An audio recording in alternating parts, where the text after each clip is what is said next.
SLR news కు స్వాగతం. మీకు రైల్వే కోడూరు నియోజకవర్గం తాజా వార్తలు. తిరుపతి జిల్లా మంగంపేటలో ఏపీఎండీసీ సంస్థ పరిరక్షణపై మరోసారి చర్చ వేడెక్కింది. మంగంపేట శ్రీ ఆంజనేయస్వామి దేవస్థానంలో నిర్వహించిన మీడియా సమావేశంలో స్థానిక మిషన్ యజమానులు, లారీ యజమానులు, కార్మికులు మరియు గ్రామస్థులు కీలక వ్యాఖ్యలు చేశారు. ఏపీఎండీసీ సంస్థను పరిరక్షించుకోవాలి కాని నిరాధార విమర్శలు చేయడం తగదు అంటూ వారు తీవ్ర ఆవేదన వ్యక్తం చేశారు. మంగంపేటలో వేలాది కుటుంబాలకు జీవనోపాధి కల్పిస్తున్న ఏపీఎండీసీ సంస్థపై బయట వ్యక్తులు చేస్తున్న ఆరోపణలను స్థానికులు తీవ్రంగా ఖండించారు. మంగంపేట ఏపీఎండీసీ ద్వారా జీవించే వారందరం ఒకే కుటుంబమని గ్రామస్థులు స్పష్టం చేశారు. ఇటీవల నిర్వహించిన చలో ఏపీఎండీసీ కార్యక్రమంలో కొందరు వ్యక్తులు ఎంప్రద కంపెనీపై చేసిన ఆరోపణలు పూర్తిగా అవాస్తవమని మిషన్ మరియు లారీ యజమానులు తెలిపారు. సంబంధిత కంపెనీకి స్టాక్ యార్డులో ఒక్క లోడింగ్ మిషన్ కూడా లేదు, ఒక్క లోకల్ టిప్పర్ లారీ కూడా లేదు. ప్రస్తుతం పనిచేస్తున్న 52 మిషన్లు, లారీలు అన్నీ స్థానిక గ్రామస్తులవే అని ఆయన వెల్లడించారు. స్థానిక కార్మికుల జీవనోపాధిని దెబ్బతీసేలా మాట్లాడటం బాధాకరమని పేర్కొన్నారు. ఏపీఎండీసీ నిబంధనల ప్రకారం అధికారుల పర్యవేక్షణలో సీసీ కెమెరాల నిఘా మధ్య ఎస్పీఎఫ్ భద్రతలోనే లోడింగ్ ప్రక్రియ జరుగుతుందని వివరించారు. ప్రభుత్వ ఆదేశాల మేరకే పనులు జరుగుతున్నాయి. స్థానిక మిషన్, లారీ యజమానులు కేవలం సేవలు మాత్రమే అందిస్తున్నారు అని స్పష్టం చేశారు. ఆధారాలు లేకుండా ఆరోపణలు చేస్తే ఇకపై సహించేది లేదుమంటూ మంగంపేట మిషన్ మరియు లారీ యజమానులు హెచ్చరించారు. మళ్లీ ఇలాంటి వ్యాఖ్యలు పునరావృతమైతే చట్టపరమైన చర్యలు తప్పవు, పరువు నష్టం దావాలు కూడా వేస్తామని స్పష్టం చేశారు. మంగంపేట ప్రజలు, కార్మికులు, మిషన్ యజమానులు ఒకే స్వరంతో ఏపీఎండీసీ పరిరక్షణే మా లక్ష్యం, స్థానికుల జీవనోపాధిని కాపాడాలి అని స్పష్టం చేశారు. ఈ సమావేశంలో స్థానిక ప్రజాప్రతినిధులు, ట్రాలీ అసోసియేషన్ సభ్యులు, గ్రామస్థులు భారీ సంఖ్యలో పాల్గొన్నారు. అందరికీ నా నమస్కారములు, మీడియా మిత్రులు కూడా నమస్కారాలు. ముఖ్యంగా ఈరోజు సమావేశం 2 రోజుల కిందట ఈ కూటమి ప్రభుత్వాన్ని కేవలం విమర్శించడానికి కోసం కొంతమంది, నేను అందరినీ ప్రత్యేకంగా మాట్లాడడం లేదు, కొంతమంది విమర్శించేకి ఒక సమావేశం పెట్టుకొని ఏదైతే మన కోరికలు మన వర్కర్స్కి కావచ్చు, ఏపీసీ ఎంప్లాయీస్కి కావచ్చు, మిల్లర్స్కి కావచ్చు అన్యాయం జరుగుతుందని పెట్టారు. అది రిప్రజెంటేషన్ సిపిఓ గారికి ఇవ్వచ్చు. అలా ఇవ్వకుండా ఒక సమావేశం మరి పెట్టి ప్రత్యేకంగా విమర్శించారు. అది మా ప్రభుత్వం చెడ్డపేరు రాకూడదని మేము ఈరోజు సమావేశం పెట్టుకున్నాం. గత ప్రభుత్వంలో చేసిన దాన్ని విజిలెన్స్ పెట్టి విజిలెన్స్ ఎంక్వైరీలో తప్పు చేసిన వాళ్ళు శిక్షించారు. ఆల్రెడీ మీకు తెలుసు, ఆ శిక్షించినారు, వాళ్ళ పేర్లు కూడా మీకు తెలుసు. వాళ్ళు ఇంతవరకు దాంట్లోనే ఉన్నారు. ఆ తప్పు చేసిన వాళ్ళను మరలా ఈరోజు మళ్ళా ఒక కంపెనీ పేరు పెట్టి మేము డైరెక్ట్ మాట్లాడుతున్నాను. ఎంప్రద అనే కంపెనీ పేరు పెట్టి ఇక్కడ లోకల్ గా మాకు పని కల్పించారు. మిషనరీకు, టిప్పర్లకు కొంత ఎంప్లాయ్మెంట్ ఇచ్చారు. వాళ్ళని ప్రత్యేకంగా విమర్శించి మాకు ఇక్కడ గ్రామంలో కక్షలు పెంచేదాని కోసం, వర్గాలు చేసేదాని కోసం కొంతమంది ప్రత్యేకంగా మాట్లాడారు. నేను ఎవరి పేరు విమర్శించలేదు, మీకు తెలుసుంటాము, మీరే ఉన్నారు కాబట్టి. వాళ్ళే వచ్చి ఇక్కడ మొత్తం మైన్ అక్కడ డంపులో చేసే లోడింగు కావచ్చు, టిప్పర్లకు లోడ్ చేసే పాయింట్ కావచ్చు, బయట రాయెత్తుకు టిప్పర్లు లాంగ్ బోన్లు ఓన్లు కావచ్చు, అంతా స్థానికులే, చుట్టుపక్కల వాళ్ళే. వాళ్ళు ప్రతిదూరు కోసం మాట్లాడాలి కానీ సిఎండి కడతారు, ఏ గ్రేడు బి గ్రేడ్ ఎత్తుకుపోతున్నారు అనే తప్పు పదాలు అవి మాకు మేము కల్పించి ఎంప్రద ఓనర్ని అడిగి పదే తిరిగి ఆ పని మాకు ఇవ్వండి అని చెప్పి స్థానికులకు మిషన్ లోడింగ్ తీసుకున్నాం. ఈ రోజు వాళ్ళందరినీ మాకు వద్దు, మీరు తప్పు చేస్తే మాకు వస్తుందన్నారు. అక్కడ కంప్లీట్ గా ఏపీఎంసీ సిపిఓ వారి ఆధ్వర్యంలో వాళ్ళకున్న స్టాఫ్ ద్వారానే అక్కడ పనులు జరుగుతాయి. ఏ ఒక్కరు స్థానికులు పైకి కూడా పోయేది లేదు. కేవలం లారీ డ్రైవర్ పైకి పోతాడు, లారీ ఎత్తుకుపోతాడు, మెషిన్ ఆపరేటర్ పోయి లోడ్ చేస్తాడు. ఏపీఎంసీ ఎంప్లాయీస్ ఉండి ఆయన ఆ పనులన్నీ చేపిస్తారు. వాళ్ళు అలా చెప్పకుండా రాయి మేము సిఎండికి కడితే అంటే 2000 రూపాయలు రాయి కడితే 8-9 రాయి ఎత్తుకుపోతాం తప్పుగా మాట్లాడుతున్నారు. కొంతమంది మాట్లాడారు, అది తప్పు. అది మా ప్రభుత్వానికి కూడా చెడపేరుస్తుంది, స్థానికులు చెడపేరుస్తుంది, కార్పొరేషన్ చెడపేరుస్తుంది. అలాంటి పదాలు వాడడం వల్ల ఇక్కడ వర్గాలు తయారు చేసినారు, మమ్మల్ని కూడా చీల్ చేసినారు. నేను కూడా ఒక మిల్లు ఓనర్ని, తప్పు చేసిన శిక్షించమని కోరుకుంటాము. అలాంటి వాక్యాలు మళ్ళా వాడకూడదని మేము కోరుకుంటున్నాం. ప్రభుత్వం చెడపేరు రాకూడదు, ఏపీసీ వాళ్ళు కూడా చెడపేరు రాకూడదు. ఇక్కడ ఏమన్నా ఉంటే నిరూపణ చేయండి, ప్రూఫ్ చేయండి. ఆ ప్రూఫ్ను సిపిఓకి ఇవ్వండి. లేదు ఇంకోసాటికి ఇవ్వండి. అంటే రేటు వ్యత్యాసం అనేది ఉన్నది. ఆ వ్యత్యాసం ప్రభుత్వం చూసుకుంటుంది. ఇక్కడ కూర్చొని మనం మాట్లాడితే జరగదు.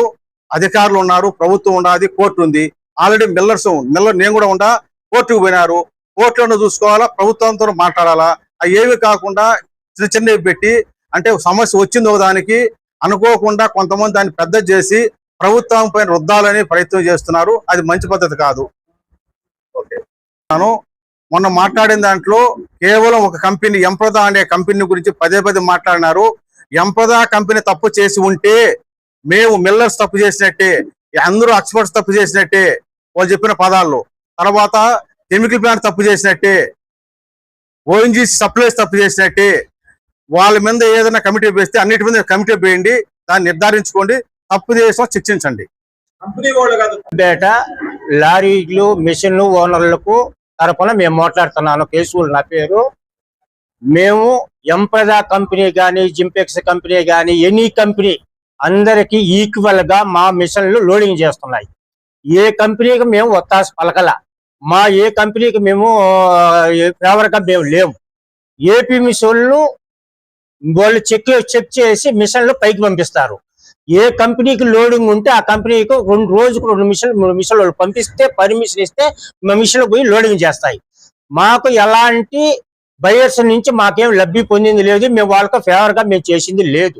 మేము కంపెనీకి ఏ కంపెనీకి ఏ రాయి ఎంత సిఎన్టీ దూరం అంటే సిఎన్టీ ఇస్తాము, ఏ గ్రేడ్ ఇస్తామంటే ఏ గ్రేడ్ ఇస్తాం, బి గ్రేడ్ అంటే బి గ్రేడ్ వరకే. అక్కడ ఫుల్ సెక్యూరిటీ, టైట్ సెక్యూరిటీ ఉంది. ఏపీ మిషన్ పైన మేట్లు ఉన్నారు, కింద సెక్యూరిటీ, పోలీస్ సెక్యూరిటీ ఉంది. వాళ్ళు త్వరపనే మేము ఆ గేట్ లోకి వచ్చి చెక్ చేస్తే ఎక్కడికి మిషన్ పోతుంది అని చెప్పంటే సిఎన్టీ వాళ్ళు అలౌడ్ చేస్తేనే మా సిఎన్టీ పోతుంది. ఈవెన్ రిపేర్ వచ్చిన సిఎన్టీలోంచి మిషన్ అక్కడే నిలిచిపోతుంది. కానీ వాళ్ళు ఏ గ్రేడ్ లో పెట్టి బి గ్రేడ్ లో పెట్టి ఎవడు మాకు చెప్పింది లేదు. అన్ని కంపెనీలకు మేము ఈక్వల్ గా మేము లోడింగ్ చేస్తాం. మా బతుకు తిరుగు కొట్టాలని కొంతమంది ప్రయత్నం చేస్తున్నారు. కానీ మాకు ఎలాంటి కంపెనీ, అన్ని కంపెనీలు మేము ఫేవర్ గానే ఉంటాం. మాకు ఎవరు మాకు లాలు వచ్చి మేము పడడం లేదు. ఇది కావాలని కొంతమంది మాకు ఎంప్రదా వాళ్ళు సొంతంగా మిషన్లు లేవు, బళ్ళు లేవు, ఏ కంపెనీకి లేవు. ఆల్ కంపెనీలకు మా బతుకుదీరు కోసం, ఈవెన్ ట్రాలీలు, కూడళ్ళు ఉండే ట్రాలీలతో సహా మా బతుకుదీరు కోసం మేము అందరితో లాలూచి పడి మేము వాళ్ళు భంగపడుకొని మా బతుకుదీరు కోసం మేము తోలుకుంటాం తప్ప మాకేం రికమెండేషన్ లేదు, ఏమీ లేదు. కావాలని మాకు ఇప్పుడు ఎంప్రదా వాళ్ళు మీరు దొంగరాయి ఎత్తుకొని పోతున్నారు, ఏ గ్రేడ్ బి గ్రేడ్ అంటున్నారు, మా మిషన్లు ఆపమంటున్నారు. మమ్మల్ని ఎవరు ఆదుకునేవాళ్ళు? మేము భూమి ఇచ్చినాం, బుట్టి ఇచ్చినాం, అన్ని ఇచ్చాం. కనీసం జాబ్ చేసే వాళ్ళు కూడా బతకత లేదు. ఇలా ఏ బుద్ధి తీసేస్తారని కూడా తెలియడం లేదు. కానీ మా పరిస్థితులు మేము ఆలోచన చేసుకొని మా బతుకు కొంతమంది ఏదో పని కట్టుకొని దీన్ని మా మిషన్లు కూడా లేకుండా చేయాలని చూస్తున్నారు. దయచేసి ఏ కంపెనీకి సంబంధం లేదు, అన్ని కంపెనీలకు మేము ఫేవర్ గానే ఉంటాం. మాకు ఎక్కడ ఎక్సిలేటర్లకు కానీ ఆపరేటర్లకు కూడా ఎవ్వరికి ₹1 ఇచ్చింది లేదు. పోలీసు వాళ్ళ ఆధ్వర్యంలోనే కనీస చెల్లులు కూడా పైకి ఆపరేటర్లు ఎత్తుకొని పోయేది లేదు. ఎట్ట దొంగతనం జరుగుతుంది. అది ఏదైనా ఉంటే మేనేజ్మెంట్ ఏపీఎంసీ సిపిఓ గారిని కొట్లాడాలా, ఏపీఎంసీ మీదకి పోవాలా. బయర్స్ మీదకి మా మీదకి నోళ్ళ మీదకి రావడం కరెక్ట్ కాదు. ఈవెన్ ఎంప్రదా వాళ్ళు ఈ పొద్దు మాకేం చెప్తున్నారు, మీ మిషన్లు ఆపండి, మేము దొంగలం కదా, మీరు మిషన్లు మాకు వద్దు లోకల్ అని చెప్పని మమ్మల్ని చెప్తున్నారు. మమ్మల్ని ఆపేస్తే మేము ఎక్కడికి పోవాలా, ఎవరికి చెప్పుకోవాలా? మేము కావాలని ఇల్లు భూములు అన్ని బాగుంటున్నాం. మేము ఇక్కడ మా మిషన్ తీసేమని చెప్తే ఎవరిది ఎక్కడ పెట్టుకోవాలా? మా మిషన్తో మేము లోడింగ్ చేసుకుంటాం, మీరు దొంగలు అంటున్నారయ్యా అని చెప్పంటే వాళ్ళ దగ్గరకు మేమేమైనా కొట్లాడాలా? అని కొంతమంది ఇది ఏదో వాళ్ళ స్వలాభాల కోసం ఏదో చేశారు. దయచేసి దీన్ని బాగా అన్ని కంపెనీలు A to Z కంపెనీలు మాకు ఫేవర్ గానే ఉంటాం మేము. ఓకే. ఎంప్రదా కంపెనీ తరఫున లారీ ట్రాన్స్పోర్టర్ గా నా పేరు వెంకటరెడ్డి. మీరు అడిగిన ప్రశ్నకు కరెక్ట్ సమాధానం ఏంటంటే, బల్క్ టెండర్ గురించి ఒకరు అడిగారు, దొంగతనం చేసినారని చెప్పి ఒకరు అడుగుతున్నారు. దొంగతనం చేస్తుంటే ఏపీఎండీసీ యాజమాన్యం కాడి నుంచి ప్రతి ఒక్కరు కూడా ముద్దాయిలే. అటువంటిది ఏమైనా ఉన్నట్టుకంటే 1% అని నిరూపించండి. స్థానికులు కాకుండా బయట నుంచి వచ్చి ఏదో నోటుకొచ్చిన మాట్లాడేసి ఇచ్చేయడం అనేది పద్ధతి కాదు. ఆ వచ్చి మాట్లాడిన వ్యక్తి అయినా సరే రేపైనా సరే వచ్చి ఇదో పలానా ఎంప్రదా కంపెనీ కూడా 1 టన్ సరే 1 కేజీ అయినా సరే ఫ్రాడ్ జరిగిందని చెప్పి నిరూపించమని వాళ్ళు నిరూపిస్తే దేనికైనా మేము రెడీ. అట్లేకన్నా మా అన్నట్టు కోర్టులో ఉన్న విషయాన్ని పబ్లిక్ గా వచ్చి మాట్లాడడం అనేది పద్ధతి కాదు. అటువంటిది ఏమైనా ఉన్నట్టుగా ఓపెన్ ఛాలెంజ్, దేనికైనా సంసిద్ధం. మరియు మీడియా మిత్రులకు ప్రతి ఒక్కరికి నా నమస్కారములు. నేను ఎంప్రదా కంపెనీలో గత 10-15 సంవత్సరాల నుంచి లేబర్ మేస్త్రిగా పనిచేస్తున్నాను. కంపెనీ ద్వారా దగ్గరగా 600 మంది కార్మికులు మేము అక్కడ వర్క్ చేస్తున్నాము. ఇక్కడికి వచ్చినటువంటి ప్రతి ఒక్కరూ అక్కడ పనిచేసే కార్మికులేను. మొన్న జరిగినటువంటి మీటింగ్ లో ఎంప్రదాన్ని నిందిస్తూ కొంతమంది మాట్లాడారు. ఎటువంటి సాక్ష్యాధారాలు లేకుండా ఆరోపణలు చేయడం వల్ల మేము మా కార్మికులకి బాధ తగిలి ఇంతమంది రావడానికి కారణము, ఈ మీటింగ్ జరగడానికి కారణము, అది విశేషము. దీనిపై మా కార్మికులకి వాళ్ళ ఇంట్లో సొంత వాళ్ళ కంటే ఎక్కువగా మమ్మల్ని వాళ్ళు చూశారు. మా కుటుంబ అవసరాల కోసం ఆర్థికంగా కానీ, పెళ్లిళ్ళకు కానీ, చావులకు కానీ, గుళ్ళకు కానీ ప్రతి ఒక్కటికి మాకు తోడు నీడగా అండగా ఉన్నటువంటి కంపెనీపై ఇటువంటి దుష్ప్రచారాలు చేసినటువంటి వాళ్ళకి సహకరించిన వాళ్ళపై చట్టమైన చర్యలు తీసుకోవాల్సిందిగా కోరుతున్నాము. ఎటువంటి సాక్ష్యాధారాలు లేకుండా ఒక కంపెనీని నిందించడం అనేది చాలా బాధాకరము. అటువంటి ఏదైనా ఉంటే వాళ్ళ దగ్గర సాక్ష్యాధారాలు ఏదైనా ఉంటే ఇక్కడ ఈ ఆంజనేయ స్వామి దేవస్థానంలో మేము తప్పు చేయలేదు మా కంపెనీ అనే దానికి ప్రమాణం చేసేదానికి కూడా మేము సిద్ధంగా ఉన్నాం. వాళ్ళు తప్పు జరుగుతుంది, దీనికి సాక్ష్యాధారాలు ఉన్నాయంటే దానిపైన జవాబు ఇవ్వాల్సిందిగా కోరుతున్నాము. ఇక్కడ పనిచేసేటువంటి లోకల్ గా ఉండే మా పెద్దవాళ్ళు కావచ్చు, గ్రామస్తులు కావచ్చు, మిషన్ల యాజమానులుగా ఉన్నారు, టిప్పర్లుగా పనిచేసేటువంటి వాళ్ళు కానీ, గ్రామస్తులు కానీ ఉన్నాము. లేబర్ గా పనిచేసే మేము కానీ గత 30 సంవత్సరాల నుంచి ఇదే మంగంపేటలో కాపురం ఉంటూ సొంత వాళ్ళ కంటే మమ్మల్ని ఎక్కువగా చూసిన గ్రామస్తులు కూడా ఉన్నారు. వీళ్ళందరూ మాకి కలహాలు కలిగించే విధంగా వాళ్ళు మాట్లాడటం అనేది చాలా బాధాకరము. ఒక్కసారి ఆలోచించే ముందు సాక్ష్యాధారాలతో నిజాలేవో అబద్ధాలేవో తెలుసుకొని మాట్లాడవలసిందిగా కోరుతున్నాము. ఈ అవకాశం ఇచ్చినటువంటి పెద్దలకు, మీడియా మిత్రులకు ధన్యవాదాలు.